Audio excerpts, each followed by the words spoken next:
It is no accident that you have arrived at these words.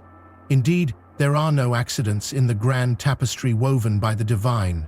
If you are here, it is because you are counted among the few, those set apart, called to a purpose greater than themselves. The world often mocks such an idea, preferring the illusion of chance over the truth of design. But you, dear reader, have felt the stirrings of something more.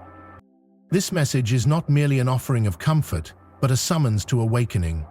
You stand on the precipice of transformation, shielded by unseen hands and empowered by a force that transcends human understanding. Those who once doubted you, who sought to diminish your light, will soon behold the radiance of your divine protection. Be not afraid, for the trials you face are but the refining fires of your purpose, and through them you shall rise unshaken, shining with a wisdom the world cannot comprehend. The Chosen, a tale of transformation and divine empowerment. In the stillness of the evening, as the sun kissed the horizon and cast its golden glow across the earth, a whisper stirred in the hearts of the chosen ones. It was no ordinary whisper, but a divine call, an invitation from the Creator himself. Those who heard it knew it was not by chance, but by design, a weaving of threads in the great tapestry of time, a guiding hand beyond coincidence. You, the chosen, have been drawn to this message, not through mere happenstance, but through the deliberate hand of the Almighty. Just as Moses was led to the burning bush, and Samuel heard the voice of God in the still of the night, so have you been guided here. This is a moment of divine intervention, a sacred crossing of paths that signals a shift in the eternal story. The scriptures remind us the Lord orders the steps of a good man, and he delights in his way. Psalm 37:23. Though they may have seemed uncertain, your steps have been part of a celestial choreography leading to this moment of awakening. The transformation unfolds. This is a season unlike any other. You stand on the precipice of transformation, when your essence is reshaped, refined, and elevated. The trials that once weighed you down, the doubts that clouded your vision, and the enemies who sought to harm you are now powerless against the radiance emerging from within you. Consider the caterpillar, which must endure the confines of its cocoon before becoming the butterfly. So too must you embrace this transformation process, trusting that the work being done in secret will reveal a beauty and strength far beyond what you can imagine. The Apostle Paul wrote, "Do not be conformed to this world, but be transformed by the renewal of your mind." Romans 12:02. This renewal is not merely of the mind but of the soul and spirit, preparing you for a purpose grander than you yet comprehend. Empowerment through divine authority. As this transformation takes root, your presence will demand reverence, not through arrogance or pride, but through the quiet authority that comes from walking in step with the Creator. Those who once mocked or dismissed you will stand in awe of the light emanating from you. Their regret will not come from your vindication, but from realizing their blindness. Remember David, a shepherd boy overlooked by his family, who was anointed king. His ascension was not without trials, yet his empowerment came from his unwavering trust in God's promise. You too are being positioned for such greatness. As Isaiah 61 declares, "Arise, shine, for your light has come, and the glory of the Lord has risen upon you." A call to action. This message is not merely for reflection, but for action. Much is required to whom much is given. Luke 12:48. You are not being transformed for your own sake, but for the sake of a mission far greater than yourself. The world awaits the gifts you carry, the words you speak, and the love you are called to share. Let this moment be a turning point, a marker in your life story that you will look back on as the day everything changed. As the chosen, you are not alone. The same God who called Abraham, empowered Esther, and redeemed Paul walks with you now. The promise of protection. Fear not, for no weapon formed against you shall prosper. Isaiah 54:17. In this new season, you are under divine protection. Just as the Israelites were shielded by a pillar of cloud by day and a pillar of fire by night, so will you be guarded by the hand of God. Trust in his promises, for they are unshakable. The Lord has declared, I know the plans I have for you, plans to prosper you and not to harm you, plans to give you hope and a future. Jeremiah 29:11. Walk boldly, knowing that the one who began a good work in you will carry it to completion. Philippians 1:6. Conclusion. A new chapter begins. As you step into this new chapter, may you carry with you the assurance that you are chosen, called and equipped for such a time. The world may not yet understand the magnitude of what is unfolding, but the heavens rejoice. Rise, chosen one, and embrace the transformation. The story is far from over, and the best chapters are yet to be written. Let your light shine, not for your glory, but for His. And may your journey inspire others to seek the same divine hand that has guided you here. Number 2, the divine shield of the chosen. In a time when kingdoms rose and fell with the whispers of the wind, there lived a young shepherd named Elias, chosen by a force beyond his understanding. The hills where he grazed his flock often bore witness to storms, both of nature and of men. Yet Elias walked among them unscathed, his steps guided by a presence unseen but deeply felt. Elias first discovered the power of the divine shield when a marauding band of thieves descended upon his valley. Armed with crude swords and hardened hearts, they sought to plunder and destroy. Elias stood firm, clutching his simple staff. As the raiders closed in, a shimmering otherworldly light enveloped him, forming a translucent barrier. The bandits' swords stopped mid-swing, as if striking an unyielding wall of air. Fear seized their hearts and they fled, stumbling over one another. This shield was no mere accident of fate. It manifested divine protection, a gift for those chosen to carry out a greater purpose. Though young and unassuming, Elias was marked for a destiny that would intertwine with cosmic justice. Word of his miraculous survival spread quickly through the nearby villages. The wise men whispered of a covenant older than the mountains, one in which the Almighty promised to guard His chosen with a shield not of steel but of spirit. No weapon forged against them shall prosper, they quoted from ancient texts, their voices trembling with. But the shield was not merely a defense. It carried a weight of justice that could not be ignored. When harm was intended toward Elias, it did not simply vanish. It rebounded with a force that revealed the consequences of wickedness. One day, a jealous nobleman, angered by Elias's growing renown, ordered his soldiers to capture him. As the soldiers approached, their weapons turned to ash in their hands, and the ground beneath their feet quaked. The nobleman fell ill, his heart heavy with guilt and fear, until he repented before Elias, seeking forgiveness for his transgressions. Unseen forces orchestrated this protection, their movements imperceptible to mortal eyes, yet undeniable in their effects. Angels, perhaps, or the very breath of the Creator, ensured that Elias's path remained clear of harm. On a night, as he walked alone through a forest teeming with predators, wolves emerged from the shadows, their eyes glinting with hunger. But as they neared, they halted, whimpered, and slinked away, as though a more excellent predator loomed behind Elias, unseen, yet commanding. Elias began to understand that his safety was not his alone. The shield was a sign to others, a beacon of hope, and a reminder of the justice that governed the universe. Those who witnessed its power were filled with awe, and many turned their hearts toward the divine. It was not Elias's strength, but his message that changed lives, that the Almighty sees, protects, and restores. The messenger becomes the message lit. In time, Elias became more than a shepherd. He became a leader, a voice for the oppressed, and a vessel of divine will. The shield around him never faltered, but it grew subtler, blending seamlessly into the fabric of his life.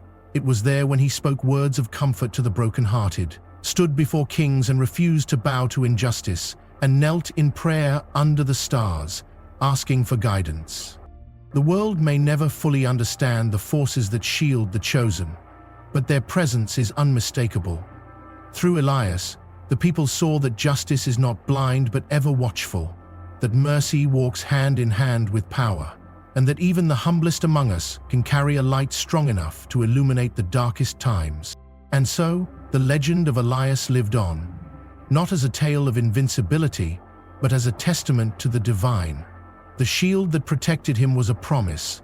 Those who walk in the will of the Creator are never truly alone, and their steps are guarded by hands mightier than the forces of this world. The Unseen Hand, a tale of divine guidance. In a small, windswept village between two great mountains, a humble shepherd named Elias lived a life of quiet faith. The village was isolated, its people weary from endless winters and the fear of marauding bandits. Yet, Elias carried within him an unwavering belief that God's protection was always near, even when unseen. One fateful night, as Elias tended his flock under a blanket of stars, a radiant light descended upon him. The angel's voice was calm and clear like the hum of 1,000 harps. "Elias, you are chosen to lead your people through trials that will test your faith. Fear not, for God will guide you." The message was as astonishing as it was brief, and with a beating heart, Elias knew his life was about to change. The first trial came quickly. Bandits descended upon the village, their torches illuminating the night in a blaze of chaos. The villagers, frightened and unarmed, turned to Elias, who prayed for guidance. In that moment, a strange sense of peace filled him. He noticed a narrow mountain pass, hidden by thick fog. "Follow me," he urged, and the villagers, sensing the conviction in his voice, obeyed. The mist thickened as they entered the pass, cloaking their retreat and leaving the bandits wandering aimlessly. Was it chance or providence, the villagers whispered among themselves. But Elias knew this was the unseen hand of God leading them to safety. Days later, they faced their next challenge. The path ahead was treacherous, winding through cliffs and shadowed valleys. Hunger gnawed at their spirits and despair threatened to take hold. As Elias prayed for provision, a stranger appeared, an elderly man with a cart laden with bread and water. "Take this," the man said. "You will need it more than I." Before anyone could thank him, he vanished as suddenly as he had appeared. Elias reflected on the encounter, his heart swelling with gratitude. Even in the wilderness, he told the people, God sends his messengers. But the most harrowing test lay ahead. A river, swollen from torrential rains, roared across their path. The current was too strong for any to cross without certain death. The villagers despaired, their hope dimming like a candle in the wind. Elias knelt by the riverbank, pleading for deliverance. As he prayed, the water began to recede, not entirely, but just enough to reveal stepping stones leading across. Tentatively, Elias stepped onto the first stone, then the next. Encouraged by his faith, the villagers followed, crossing to the other side without harm. The moment the last person stepped onto solid ground, the waters surged back with a deafening roar. Elias turned to the awestruck crowd. "You see, he will not let us falter. Even in the storm, his path is firm beneath our feet." Each trial left an indelible mark on the villagers, transforming their fear into faith. They began to see how divine guidance worked, not as an absence of challenges, but as an unwavering presence within them. Through foggy paths, unexpected allies, and waters that defied their rage, the unseen hand of God revealed itself with steadfast love and purpose. It is not unknown in our tradition that years later he recounted their journey as Elias stood before his people, now thriving in a new and bountiful land. The Almighty does not promise a life free from trials. He promises his presence through them. His protection is like the stars, constant even when obscured by clouds. Trust, and you will find your way. The villagers carried his words in their hearts, passing them down through generations as a testament to the power of faith. They had seen with their eyes how divine protection could guide them through the storm, light their darkest paths, and bring them to a place of peace. And so, the story of Elias and the unseen hand of God lived on, a beacon for all who dared to trust in the divine. The weight of divine retribution, a tale of cosmic justice. In the rolling hills of Judea, where olive trees cast long shadows under the merciless sun, the story of a young shepherd named Elias unfolded, a tale of divine appointment and the overwhelming power of cosmic justice. Though humble in stature and quiet in demeanor, Elias was a chosen one, marked by the hand of the Almighty to carry out a mission beyond human comprehension. Elias's task was not one of conquest or grandeur, but of shepherding hope and truth to a people adrift in despair. With his staff in hand and a psalm on his lips, he wandered from village to village, teaching love and righteousness. His words, though simple, resonated with the force of the eternal, turning hearts from stone to flesh. Yet, as light often attracts shadows, Elias's path was fraught with opposition. One fateful day, an influential merchant named Damaris, whose wealth stemmed from exploitation and deceit, heard of Elias's influence. Fearing the loss of control over the people, Damaris sought to discredit the shepherd. He spread slander, calling Elias a fraud and a lunatic. When words failed to diminish Elias's growing following, Damaris resorted to violence. He hired men to ambush Elias in the wilderness, their intent clear: silence the chosen one. But the universe, bound by laws beyond mortal manipulation, does not tolerate harm against the anointed. When the attackers struck, the ground beneath them trembled violently. A fissure tore through the earth, separating Elias from his aggressors. Once aimed with malice, their weapons were cast aside by an invisible force, leaving them defenseless. The assailants fled, their hearts heavy with dread, for they had felt the unmistakable weight of divine displeasure. They were Tamboon. The people. Damaris, undeterred by this cosmic warning, doubled his efforts.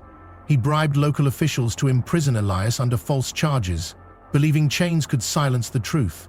Yet, the night Elias was taken, a storm swept through the region like any other. Thunder roared as if the heavens were enraged, and lightning illuminated the prison walls.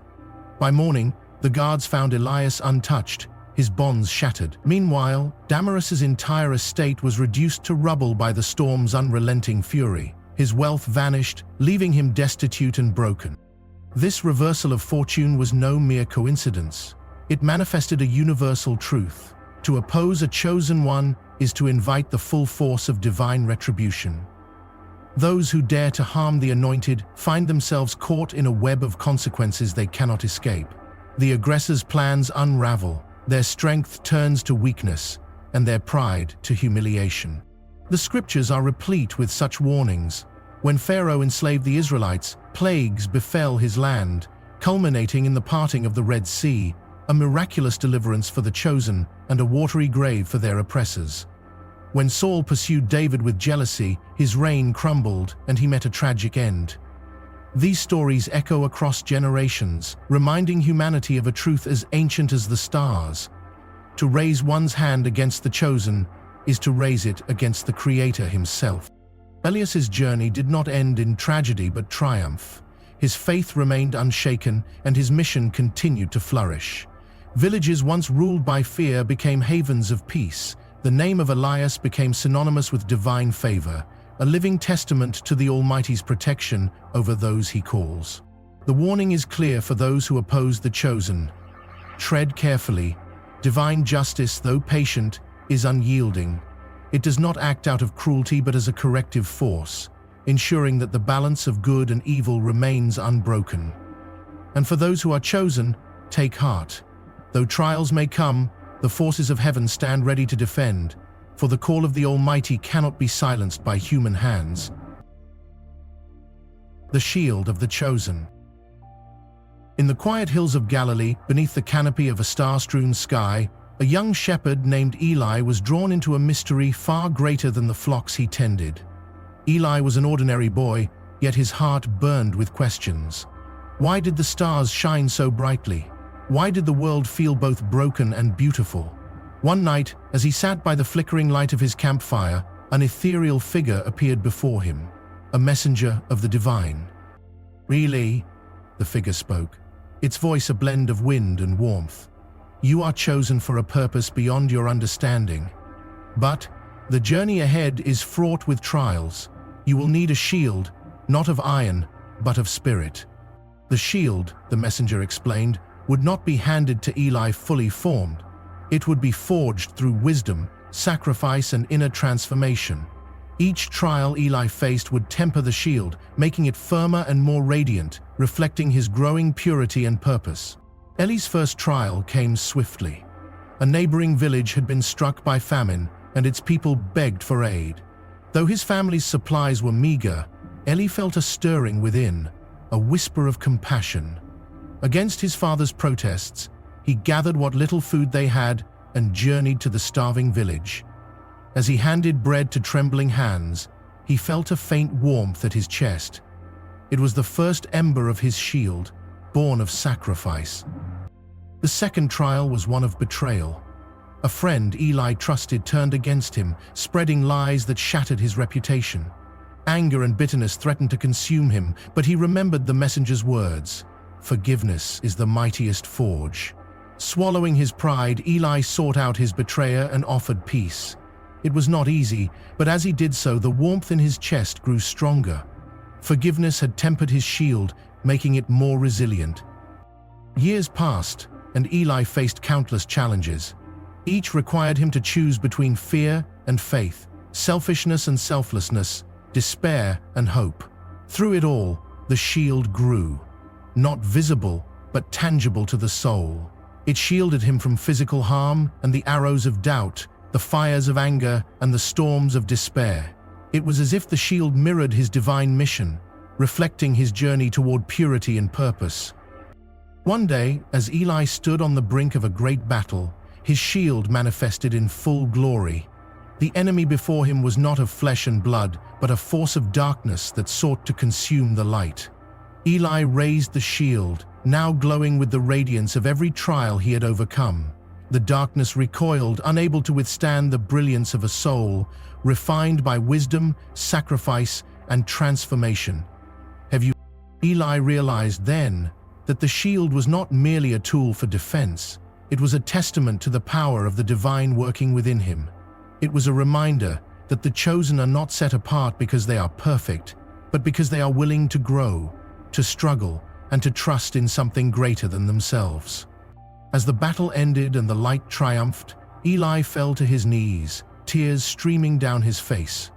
Though unseen to others, the shield remained with him, a symbol of his calling and his covenant with the Creator.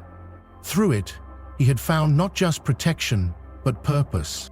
And so, the young shepherd who once wondered at the stars became a guiding light for others, teaching them that the most excellent shields are forged not in the fires of the forge, but in the trials of the heart. Like the stars he once admired, his story continued to shine, reminding all who heard it of the power of faith, sacrifice, and divine purpose. The chosen path, resilience through faith and trials. In every corner of human history, tales of resilience shine brightly as reminders of the indomitable spirit of those who trust in something greater than themselves. The Bible, a tapestry woven with stories of triumph through trials, reveals how God calls ordinary individuals into extraordinary journeys. These chosen ones are not spared from suffering, they are refined through it. The story constantly change. Their unwavering faith, inner growth, and victorious outcomes demonstrate that resilience is not merely an innate trait, but a divine gift, cultivated through dependence on God. Consider Joseph, a young man whose life epitomizes the paradox of suffering and purpose. From the moment his brothers threw him into a pit and sold him into slavery, Joseph's story seemed destined for darkness. Falsely accused and unjustly imprisoned, his circumstances might have broken a lesser man, yet Joseph remained steadfast, his faith in God's promises unshaken.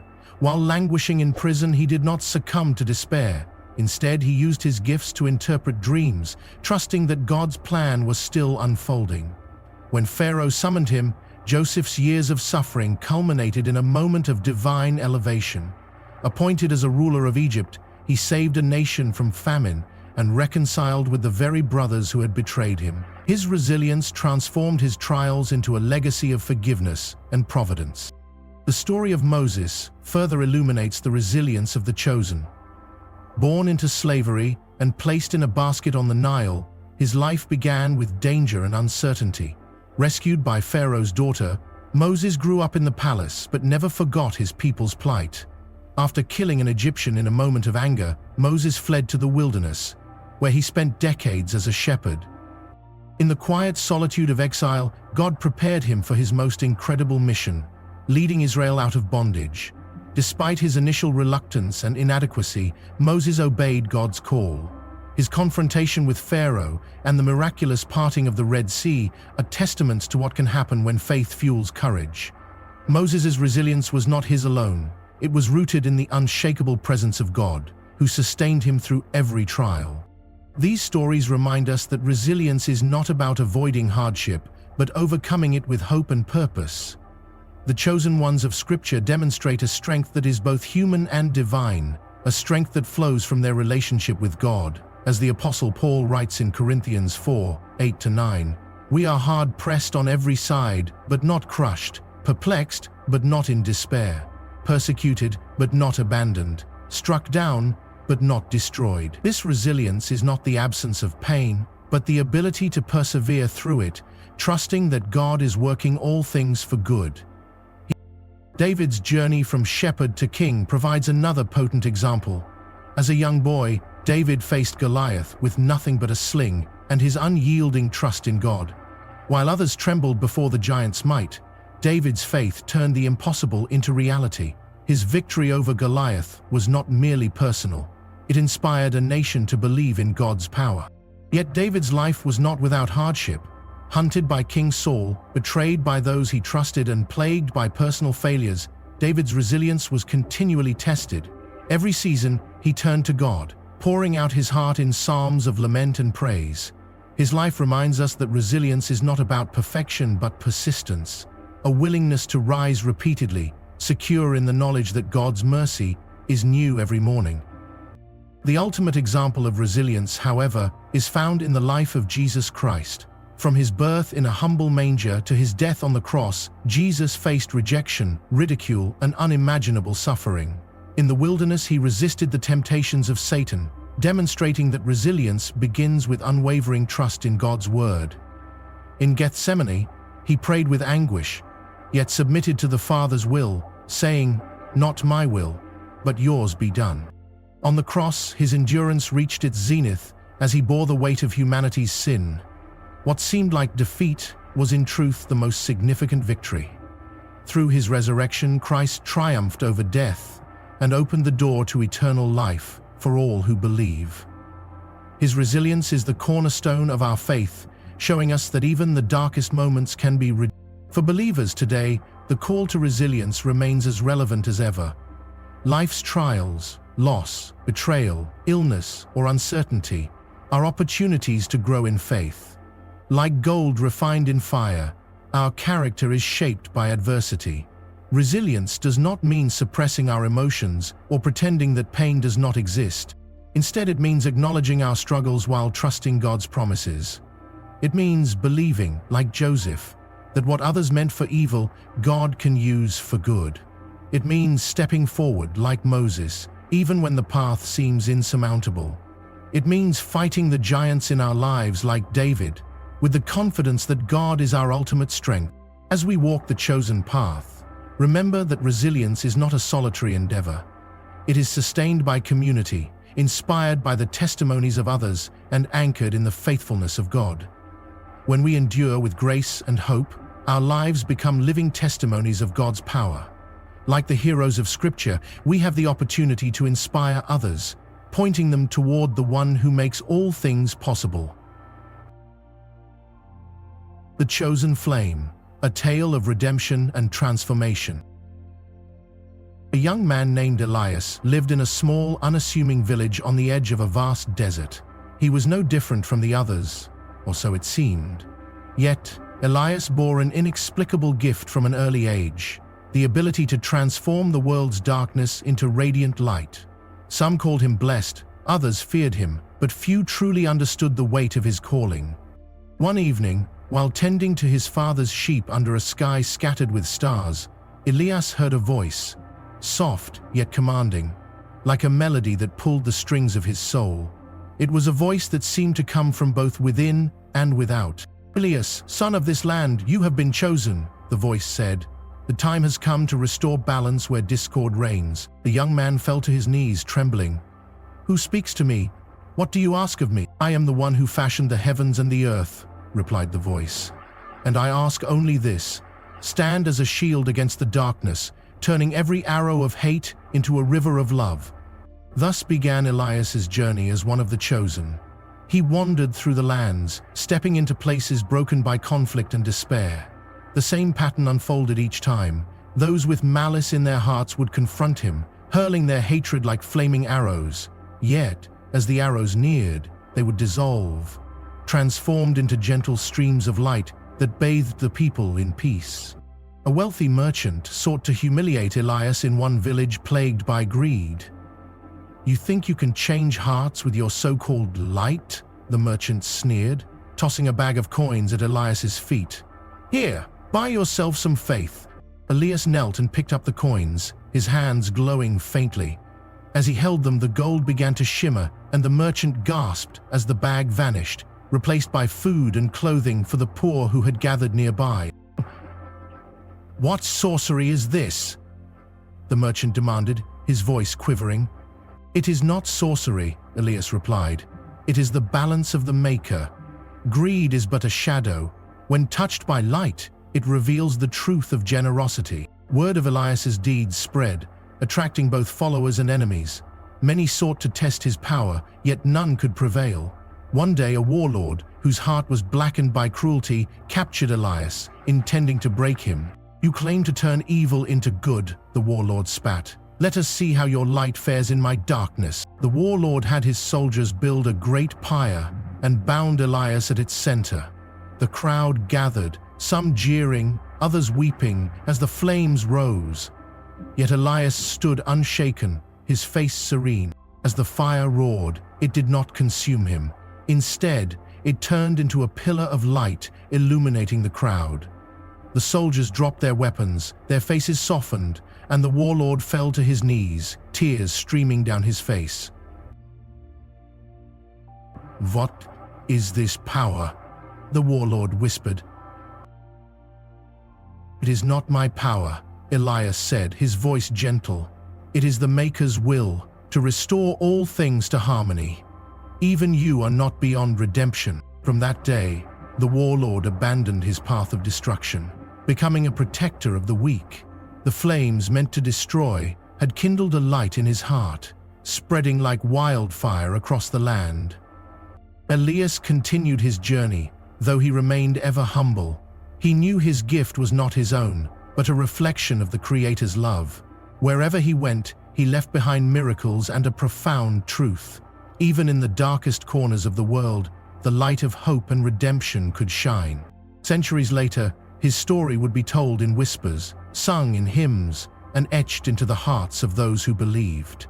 Yet the message remained the same.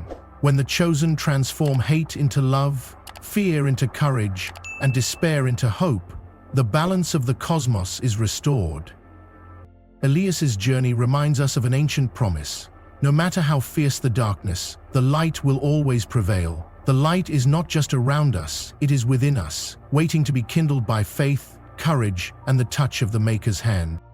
The Shepherd of Wisdom, a tale of divine leadership. A man named Eliakim lived in a small, forgotten village between hills and rivers. He was not remarkable by worldly standards. Born to a humble carpenter and a gentle healer, he grew up among splinters of wood and the scent of crushed herbs. Eliakim never attended the grand academies, where philosophers debated and scribes recorded the laws of kings. Yet, from a young age, the villagers noticed something extraordinary about him. He spoke with a wisdom that belied his years, and his presence brought peace to those who listened. The first signs of Eliakim's calling appeared in his teenage years when a fierce drought struck the village. The crops withered and the riverbeds cracked under the relentless sun. Desperation settled over the community like a heavy shroud. While the elders argued over solutions, Eliakim, then only 17, quietly gathered the villagers. "We are not without hope," he said, his voice steady and filled with a strange authority. "God has not forsaken us. Let us dig new wells and share what little we have with one another. Only in unity can we endure." The villagers, moved by his words, set aside their differences. Together, they dug deeper than ever before and found water. They rationed their supplies and supported one another through the crisis. When the rains finally returned, they credited Eliakim's guidance for their survival. Eliakim's wisdom was not born of books but of deep reflection and adversity. He had learned to listen to the cries of the weary, the whispers of the earth, and God's still, small voice. He said he could perceive truths hidden from others, discerning the heart of a matter with uncanny clarity. Those who sought his counsel often found themselves not only comforted, but also transformed. God raises the infidel to supreme happiness. He could also transform those comforted, but also transformed in the very essence of most suffering. One such seeker was Miriam, a wealthy merchant's daughter burdened between an advantageous marriage and a life of service to the poor.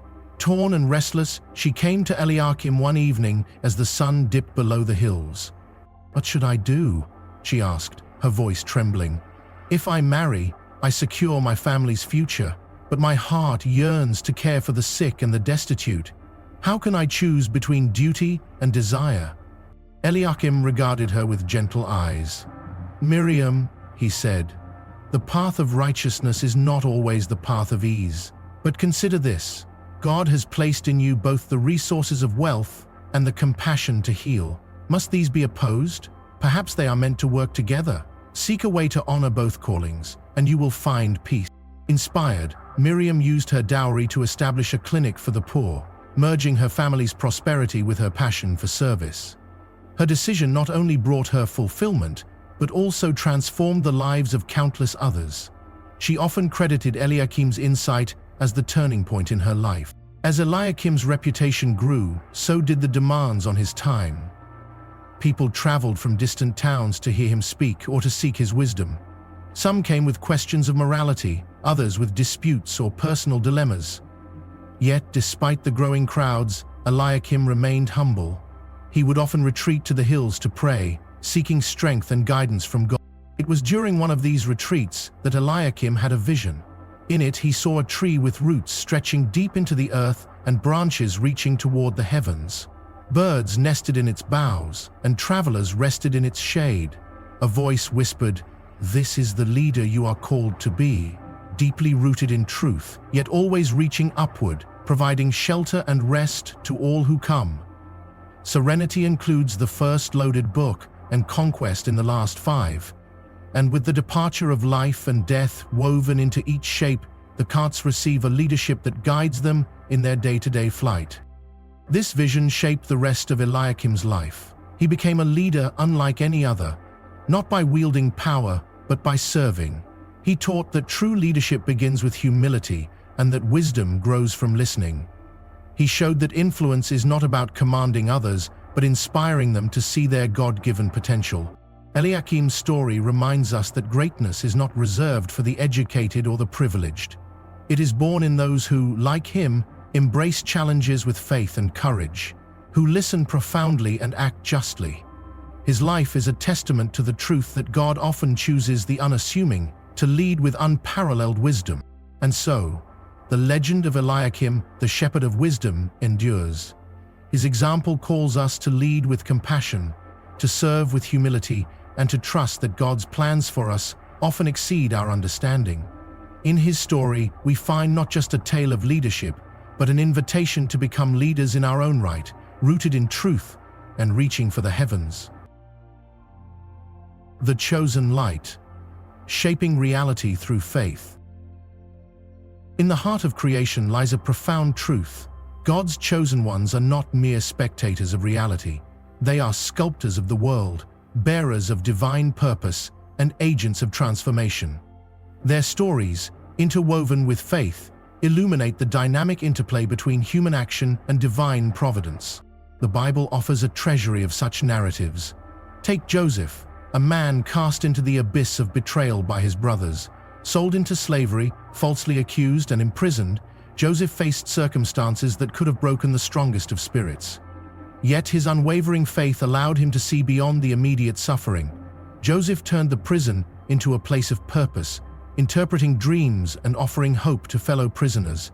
His ability to perceive God's hand in every moment transformed what seemed like a dead end into a pathway to Pharaoh's court. This pattern, turning obstacles into opportunities, defines the lives of God's chosen.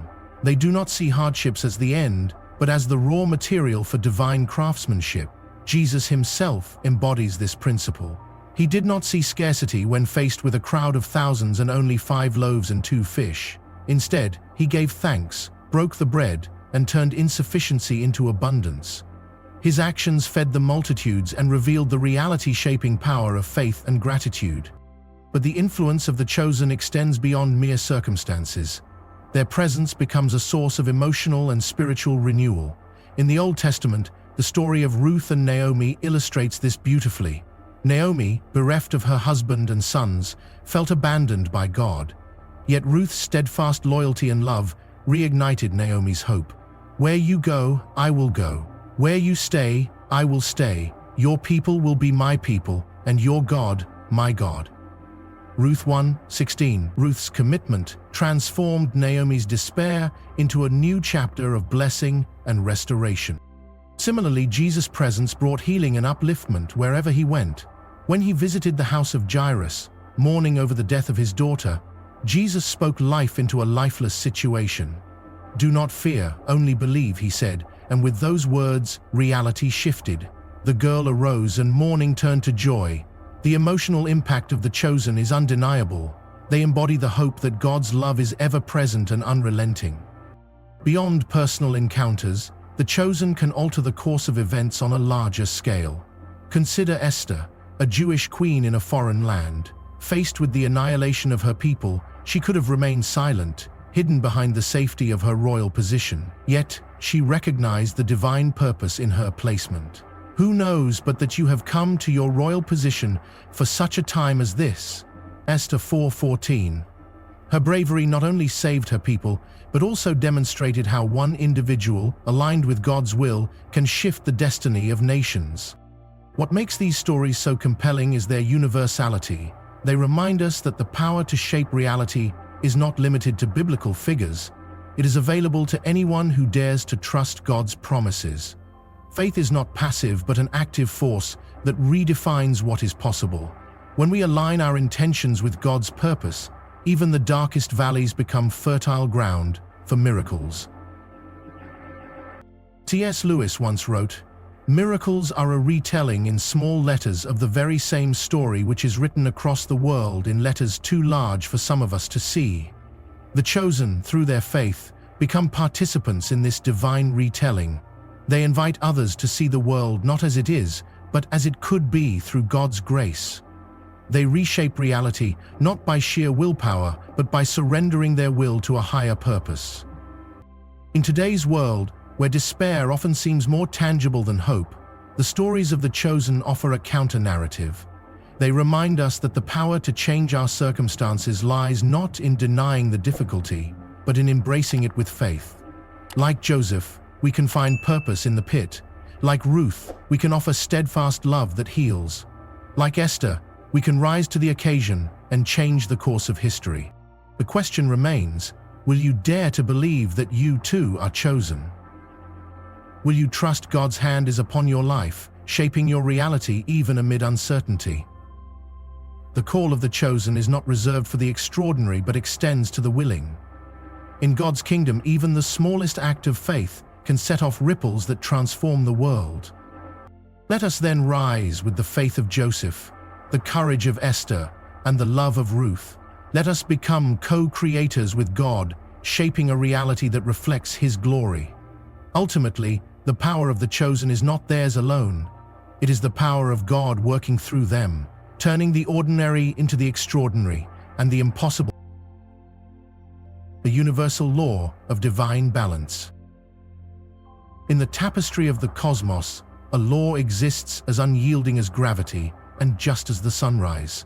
This law governs the interplay of light and darkness, chosen and unchosen, faith and rebellion. It is the universal balancing force established by the Creator, ensuring justice, protection, and the sanctity of purpose for those chosen to walk in His light. The story begins with Abram, later known as Abraham, who God called to leave his homeland for an unseen promise. As Abram entered this divine calling, he entered the unseen workings of universal harmony. In his infinite wisdom, the Creator had designed a law. To oppose the chosen ones is to oppose the very order of the universe itself. So the chosen one has applied themselves freely and joyfully. And what will become of you? This is the question we have to ask. Abram's journey to Egypt provides a glimpse into this cosmic principle. Fearing for his life, he told Pharaoh that his wife Sarai was his sister. Ignoring her sacred bond with Abram, Pharaoh took her into his household. But the laws of divine justice do not sleep. The household of Pharaoh was struck with plagues until the truth was revealed and Sarai restored. Here lies the first tenet of the law. Opposing the chosen brings loss and suffering. Pharaoh, though mighty in his own right, was powerless against the justice woven into creation. The second tenet, harmony enforcement, is seen time and again in the lives of God's chosen. When Israel stood at the banks of the Red Sea, pursued by Pharaoh's army, the universe itself seemed to shift in alignment with their purpose. The sea, an insurmountable barrier, split in two, creating a path of deliverance. What had been a trap transformed into a sanctuary. When the Israelites reached the other side, the waters returned, drowning the might of Egypt in an act of poetic justice. This moment echoes the truth. The universe bends to the will of the Creator, ensuring His chosen fulfill their destiny. Justice, as this law's final tenet, is swift and unavoidable. Consider the story of Haman in the Book of Esther. His plot to destroy the Jews, a people set apart for God, was meticulously crafted. Yet the gallows he built for Mordecai became the very instrument of his demise. The balancing force of divine justice protected the chosen and brought recompense to the oppressor. Haman's fall is a vivid reminder that harm directed at God's chosen is not forgotten. It is answered. This divine law transcends time and place, finding echoes even in the teachings of Jesus Christ. When He sent His disciples into the world, He assured them of their protection, declaring, "Behold, I am with you always to the very end of the age." Matthew 28:20. The cosmic retaliation against those who opposed Christ's followers became evident in the early church. Saul of Tarsus, a zealous persecutor, was struck blind on the road to Damascus. This intervention was not mere punishment, but a reorientation, a calling into alignment with the divine purpose. Saul's transformation into Paul demonstrates that even aggressors can be redeemed, so long as they yield to the universal harmony of God's will. In this law lies the comfort of those who walk with God. They are not merely subject to chance or the whims of fate. They are participants in a divine narrative where justice, protection, and purpose are assured. Yet this law is not harsh retribution, but of balance and restoration. Its aim is not only to punish, but to guide, to restore broken paths, and to realign what has gone astray. Poem 68.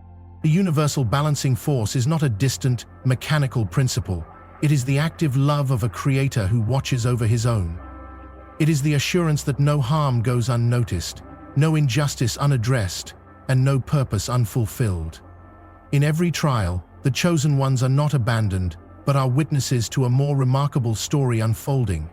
A story where all things work together for good, for those who love Him and are called according to His purpose. Romans 8:28. This cosmic principle invites reflection. What does it mean to live as one chosen? It means to walk boldly, knowing that the Creator's hand guards and guides. It means to trust that the universe is aligned with a higher plan, even in adversity. And most profoundly, it means to embrace a role not of superiority, but of service. For the chosen are called to reflect the light of the one who chose them. As the sun rises each day, unceasing in its duty, so too does the law of divine balance continue its work. Those who seek to disrupt its harmony will find themselves undone, while those who walk in step with the Creator will discover a path illuminated by His unwavering love and justice. In this truth lies the heartbeat of the universe, a melody that resounds through eternity, affirming the divine order that holds all things together. The Chosen Path, a tale of misunderstanding and grace. In the heart of the bustling city of Gibeon, where merchants bartered and scribes recorded the deeds of kings, a small band of people lived set apart. These were not priests robed in finery or prophets shouting warnings from the city gates. Instead, They were ordinary folk with an extraordinary gift, a clarity of vision and a wisdom that seemed to come not from books, but from the breath of heaven itself. They were chosen, marked not by wealth or status, but by their faith and insight. Yet their journey was not one of celebration, for the world around them did not understand the light they carried. Their wisdom, far from earning admiration, often incited suspicion. Miriam, a widow with an unassuming presence, possessed an uncanny ability to discern truth from falsehood. In her village, people whispered that her knowledge came from sorcery, not divine inspiration. How could she know such things? They murmured. Her heart ached, as even the children, who once clung to her skirts, now avoided her shadow. Eliab, a young craftsman, faced a similar fate. He had a way with his words, crafting sharp and accurate arguments that cut through the fog of deceit like a blade. Yet this gift made him a threat to those in power. When he challenged the unjust practices of the temple merchants, they branded him a troublemaker. The markets where he once walked freely now buzzed with wary glances and muttered curses. The isolation they faced was not merely physical but deeply spiritual. They longed for companions who could share their burden, who understood the fire that burned within their hearts. Yet their path was lonely, for few could bear the weight of such clarity. Miriam often prayed under the cover of night, her tears mixing with the dew as she whispered, "Lord, why have you set me apart, only to leave me so alone?" Despite the loneliness, their purpose burned brighter than the pain of rejection. Each carried a sense of mission, an unshakable certainty that they were called to something greater than themselves. Miriam, though shunned, continued to guide those brave enough to seek her wisdom. She reminded them of God's promises, weaving hope into the hearts of the weary. Each one stepped straight, breathing their urine, and flew before the wind. Undeterred by scorn, Eliab persisted in his efforts to expose corruption, his words planting seeds of truth in the fertile soil of young minds. Their isolation was not without meaning. As they walked their solitary paths, they found themselves drawn closer to the heart of God. In the silence of rejection, they heard his voice more clearly. "You are not alone," he whispered. "I am with you always, even to the end of the age." Once unbearable, the weight of their calling became a crown of purpose. They began to see their loneliness not as a curse, but as a sacred space, a wilderness where God could meet them. One fateful day, a stranger arrived in Gibeon. His presence was unlike any they had encountered. He spoke of a kingdom not of this world, where the last would be first and the meek would inherit the earth. His words resonated with Miriam and Eliab, as if he had unlocked a door in their souls that had long been sealed. When they looked into his eyes, they saw not the suspicion they had grown used to, but understanding, deep and unwavering. "Blessed are you who are persecuted for righteousness' sake," he said, "for yours is the kingdom of heaven." They felt their burdens lifted for the first time, and their isolation transformed into belonging. The stranger's name was Yeshua, and they saw the culmination of their purpose in him. He did not promise them an end to their struggles, but gave them a new perspective. Their loneliness was not a sign of rejection, but a testament to their calling. Through Yeshua, they understood that being set apart was not about superiority, but service. Their gifts were not meant to elevate them above others, but to illuminate the path for those who walked in darkness. And though their journey remained difficult, they found strength in the promise that their labor was not in vain. The chosen ones of Gibeon became a testament to the paradox of faith, that in losing one's life, one might indeed find it. Their story echoed through the generations, a reminder that misunderstanding and isolation often precede the fulfillment of God's more excellent plan.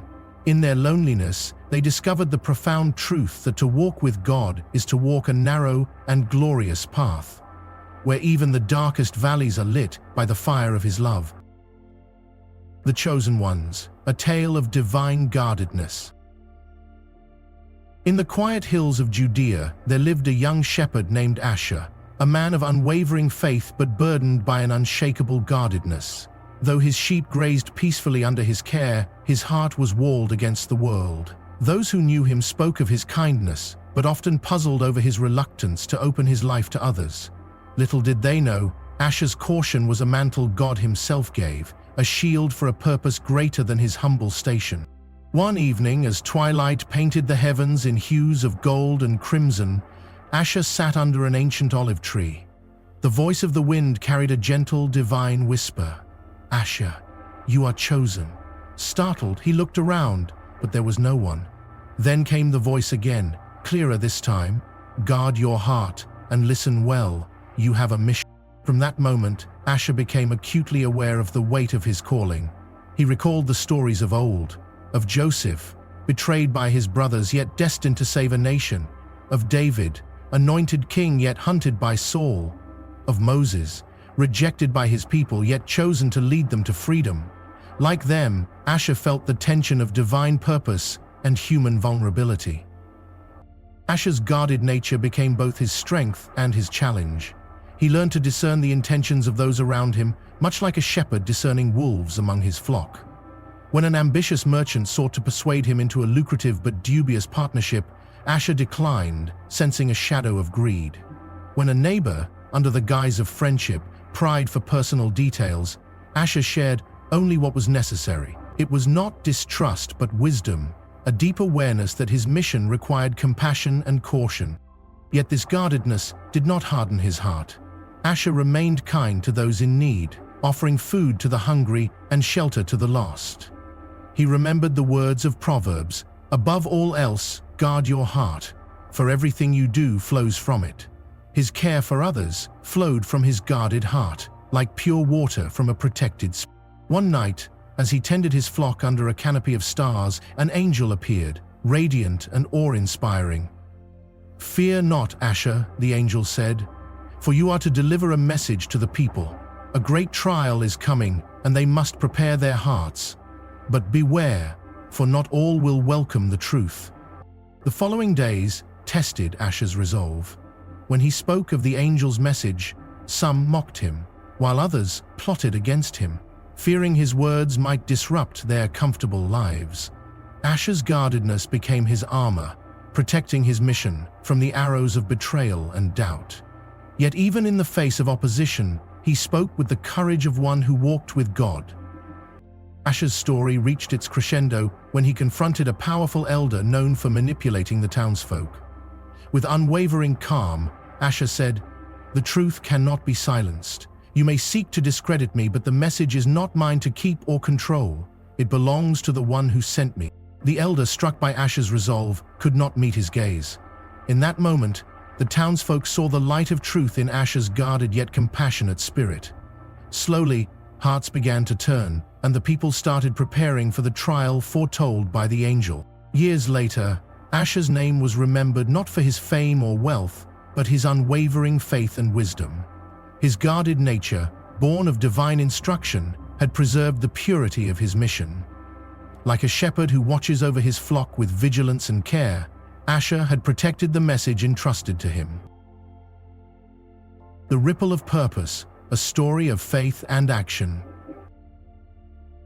The village of Nain nestled quietly beneath the hills in the golden twilight hues. Its simple and hard-working people lived lives marked by routine and survival. Yet, in the most unassuming of places, it was here that a story of profound significance unfolded. A tale of small actions rippling through eternity. Elijah, a shepherd known more for his steadfast heart than for his wealth, had a peculiar habit of visiting the widow Naomi every week. Her home, weathered by time and misfortune, stood on the edge of the village, often overlooked by those absorbed in their concerns. Naomi had lost her husband to a cruel sickness and her only son to an accident in the fields.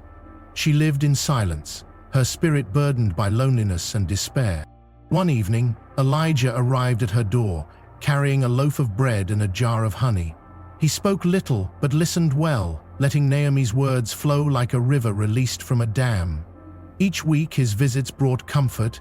Though small, they were steady, like drops of water softening a stone.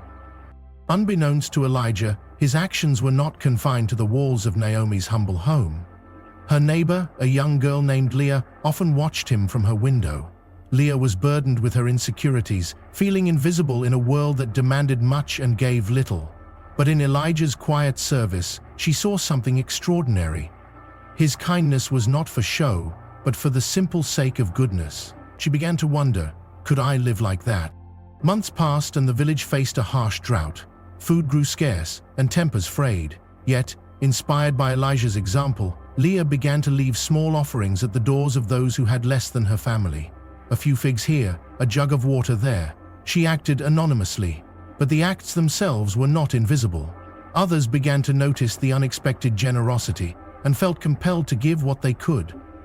Soon, the village, once fragmented by hardship, bound together by unseen threads of compassion.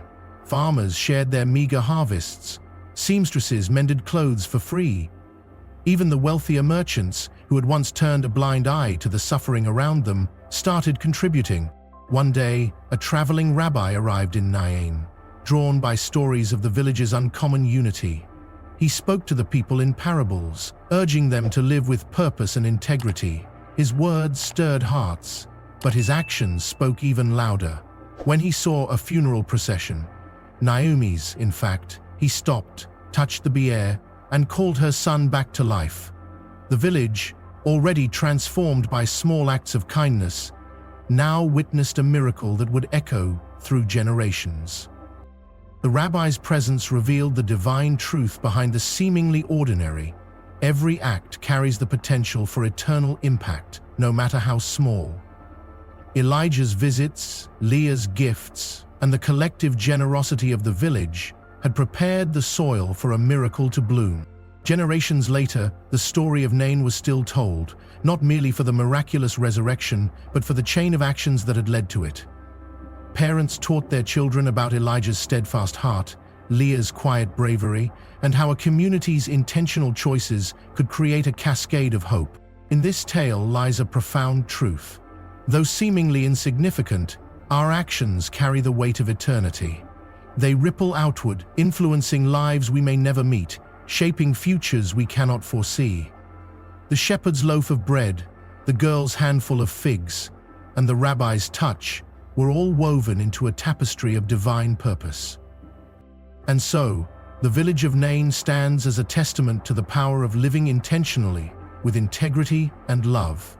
It reminds us that while we may not always see the fruits of our labor, every act done in faith and kindness contributes to a legacy far greater than ourselves.